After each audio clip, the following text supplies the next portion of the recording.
In addition to event sourcing, there's another technique that we call command sourcing.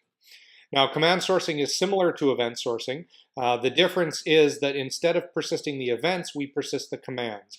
If you remember from our previous diagram, we had the order API issuing a create order command. That was being translated into an order created event, and then the order created was what we persisted.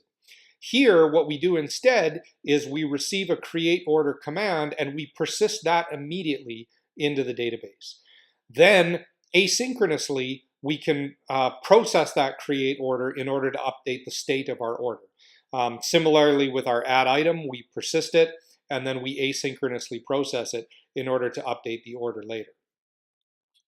Now, what this does is it allows commands to be processed asynchronously, which can be very useful in the case where we have commands that take a long time to process. So rather than spending a bunch of time with a user waiting on the other end for that command to be processed, we can acknowledge back to the user with a message that basically says, I have received your request and I will process it later. And then we can take our time in order to process that command. This does pose some challenges, though. It's not a perfect system.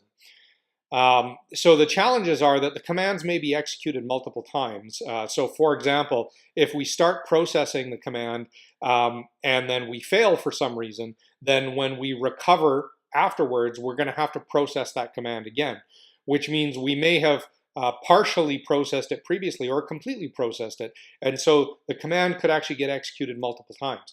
Therefore, it has to be idempotent. Executing it multiple times has to have no negative consequences. The other thing too is that if we don't validate the commands before we persist them, then they could potentially get stuck in the queue if they happen to be invalid because they could continually fail. In addition to that, in the event of a bad command, we're now decoupled from the sender. The sender has walked away, they've moved on, which means we can't inform them of the problem.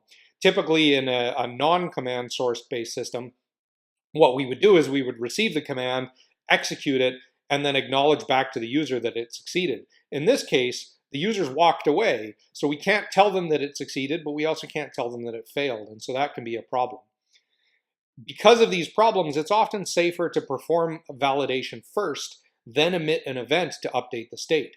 So in that case, we might have a command such as add item, and then we would validate that, and what we actually persist is an add item validated. Then we turn around and process that add item validated and turn it into an item added afterwards. So that's a safer way to do it because it allows us to have the asynchronous processing, but it also means that we validate the command first so that we don't end up in a situation where something blocks the queue. Now, in the Lightbend ecosystem, akka persistence is based on an event source model, but it can also be used to implement command sourcing as well. The way that you do that is rather than persisting the events, you persist the commands. So you receive a command in your persistent actor and you immediately persist it. Then you execute that command in a callback after persisting, but also on recovery of that object to ensure that it gets replayed in the event of failure or something like that. So that's how you can implement command sourcing in the Lightbend ecosystem.